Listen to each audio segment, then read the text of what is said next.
Good morning friends. आज की मेरी कहानी है मेंढक का घमंड। किसी जंगल में एक बड़ा सा तालाब था।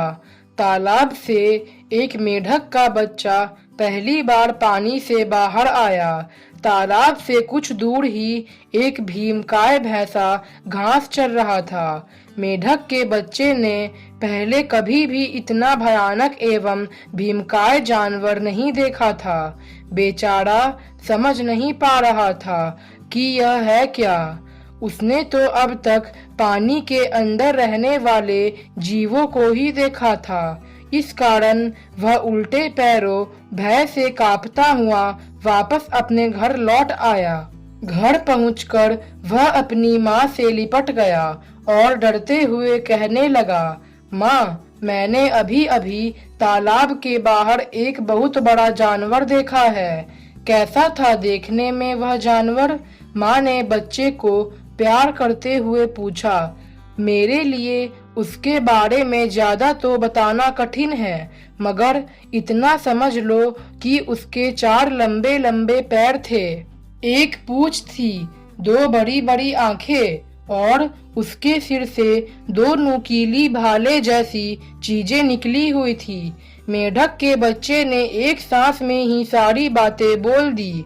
मेंढक की माँ ने भी आज तक कभी तालाब से बाहर कदम नहीं रखा था, इसलिए वह भी ठीक से समझ नहीं पा रही थी कि आखिर वह कौन सा जानवर हो सकता है।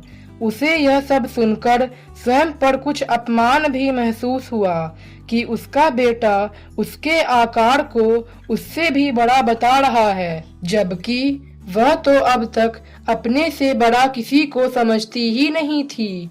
इसलिए उसने जोर से सांस खींची और अपना शरीर फुलाते हुए बोली, क्या इतना बड़ा था वह जितनी मैं हूँ? अरे नहीं माँ, वह तो तुमसे बहुत अधिक बड़ा था, मेंढक का बच्चा कांपते हुए चिल्लाया।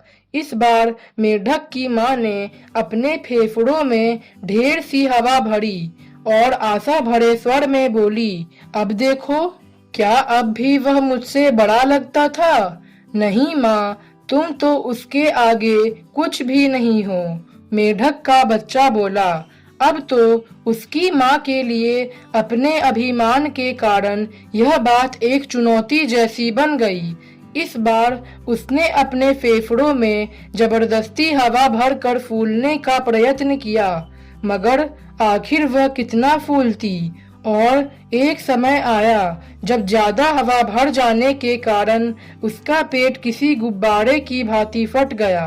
शिक्षा फ्रेंड्स, इसलिए एक बात का हमेशा ध्यान रखें कि हमें कभी भी स्वयं पर अभिमान नहीं करना चाहिए, क्योंकि घमंडी व्यक्ति का सिर सदैव नीचा होता है। फ्रेंड्स, अगर आपको मेरी कहानी अच्छी लगे तो आप मेरी आने वाली नई वीडियोस को सबसे पहले देखने के लिए मेरे चैनल को सब्सक्राइब करना ना भूलें।